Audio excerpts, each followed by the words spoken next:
Bonjour Mathieu.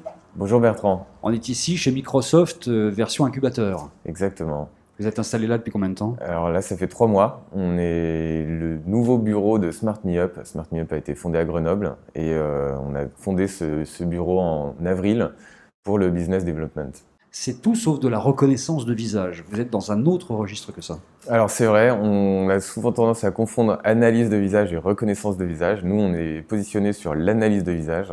Donc le but de l'analyse de visage, ce n'est pas de reconnaître une personne parmi une population, c'est typiquement d'analyser un visage qui nous est donné. On ne connaît pas son identité, on ne sait pas qui c'est, mais on est capable d'estimer certains paramètres comme le genre de la personne, son âge et d'autres paramètres de comportement comme la position de la tête ou le niveau de sourire de la personne. C'est vrai que globalement, on est capable de dire c'est une femme, elle a à peu près 30 ans et elle est d'humeur joyeuse, c'est ça l'idée? Exactement. Voilà, donc la transition, vous la faites très bien sur les applications. Typiquement, dans une boutique, on va être capable d'analyser le type de population qui fréquente cette boutique. Alors il y a la partie retail où vous pouvez intervenir, mais il y a d'autres secteurs, l'automobile par exemple. Sur l'automobile, il y a une vraie problématique qui est la somnolence au volant. Il faut savoir que la somnolence au volant, c'est 30% des accidents mortels sur autoroute. Donc c'est une vraie... Donc là, vous traquez quoi? Vous traquez la fermeture des yeux? Exactement. Bonjour Loïc. Bonjour Bertrand.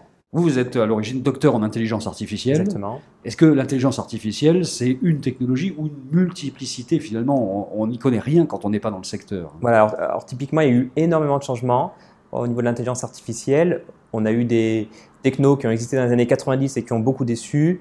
Et actuellement, on a tout un ensemble de technologies qu'on appelle le machine learning, qui révolutionne donc la partie intelligence artificielle. Donc c'est plus des règles qu'on va donner à une machine, mais la machine qui va apprendre et qui va pouvoir aller beaucoup plus loin. On parle vraiment d'intelligence artificielle et c'est des technologies qui ont été appliquées avec succès sur des systèmes de reconnaissance vocale, sur des systèmes de classification d'emails, sur des systèmes de recommandations et que nous avons appliquées à l'analyse de visage en temps réel. Est-ce qu'il y a un frein juridique sur le fait qu'on peut être filmé, analysé d'une certaine façon, par exemple en magasin, sans être au courant qu'on l'est?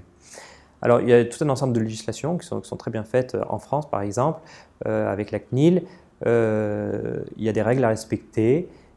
Voilà. On ne peut pas, par exemple, garder des informations sur une personne ou être capable de pouvoir réidentifier une personne ou bien la retrouver. Vous êtes financé comment aujourd'hui? On est financé grâce au contrat et on va démarrer une levée de fonds d'ici la fin de l'année qui va nous permettre de nous étendre à l'international et développer la technologie. Vous recherchez combien? On recherche 1 million.